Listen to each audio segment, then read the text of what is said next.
To get an insight on stateside election coverage, I interviewed Kevin Flores, journalist and co-creator of the independent grassroots media platform FORTHE. The collectively owned publication is based in Long Beach, California, and they cover all things arts and news hyperlocal to the city and have made quite the name for themselves this past year via groundbreaking investigative work. Here's Kevin. Thank you for joining me, Kevin. All right, let's get into it. So, having covered politics on a municipal level for a few years now, can you give us a general picture of what the political landscape in Long Beach kind of looks like right now? Yeah, so we have 9 council districts here in Long Beach, and thus 9 council members. Technically, the races for these seats are nonpartisan, meaning there's no party attached to the candidates. But realistically, it usually becomes apparent what party the candidate is loyal to. You sometimes get major parties on the county level endorsing them, or even local political clubs endorsing candidates. But the interesting thing about local issues, I would say, is that they don't usually line up with traditional party lines. So like instead of liberal versus conservative on an issue, these wedge issues can come down to, say, landlords / homeowners versus renters. Another issue could get cyclists versus drivers. So on both sides of those matchups are people who will vote for the same presidential candidate, come election day, but they couldn't be further apart on something like, say, rent control. And for their part, the council members have different allegiances based on the makeup of their district, their constituents, as well as their campaign donors. But one trend I picked up on is that local candidates this election cycle have been sort of leaning into the polarization that we've seen in national politics to drum up support. So for instance, we have a council candidate right now who's calling her opponent the Trump of Long Beach. And then that opponent counters by listing all the reasons why it's actually her that's the Trump of Long Beach. So, the city is very liberal in terms of how it votes in federal politics, so that strategy may prove to be effective, though I would say it's pretty cynical. And so we've also, I would say that I've seen voters frustrated with all the mudslinging that's occurred in these council races this year. And unfortunately, you're also seeing another trend in local politics that emulates national level politics, which is misinformation. So we've seen a lot of trolls, bots. We've even seen the manipulation of candidates' photos this election cycle, unfortunately. Oh my gosh. Wow. So every election, FORTHE puts together an information guide for voters. Can you tell me a little bit about, the effort behind that?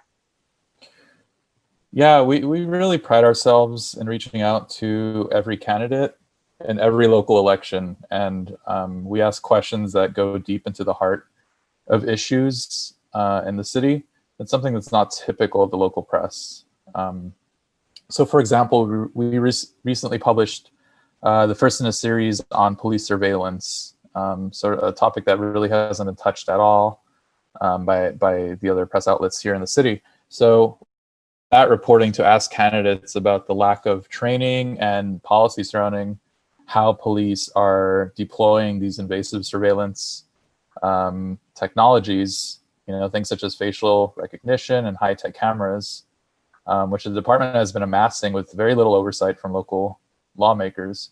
So that's the type of stuff we like to get into with these candidates. And, a lot of the times when they are questioned by other local media, it's more general questions, and it doesn't dive into the policy details as much as we do. So that's something that we really try to get that information out to the voters so that they can make a decision based on policy positions and not necessarily sort of the drama that's going on.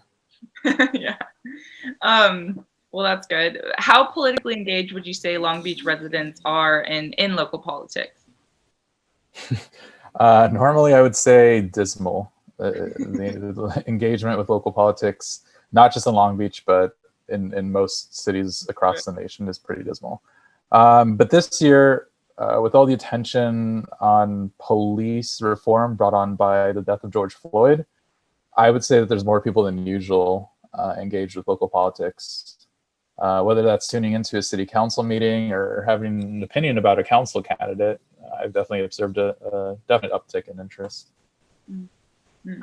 And on the note of the BLM protests going on ever since March, what are some of the main policies and hot topics that the candidates are expected to address for this election? Yeah, absolutely. Police reform is at the top of the list, as are any COVID-19 related issues. I think, all summer long, like in many cities across the United States, we had protests and actions around anti-police brutality and police reform. So you're seeing that reflected in some of the candidates' positions this year. And then, here in Long Beach, we have other evergreen issues such as pollution and environmental concerns in neighborhoods of color. Yeah. Do you personally feel as though the national election kind of overshadows the local level politics? Yeah, always, which is why it's so important to support local, independent, nonpartisan media, because you're never going to see CNN coming to your city and asking city council candidates hard questions. Yeah, local journalists.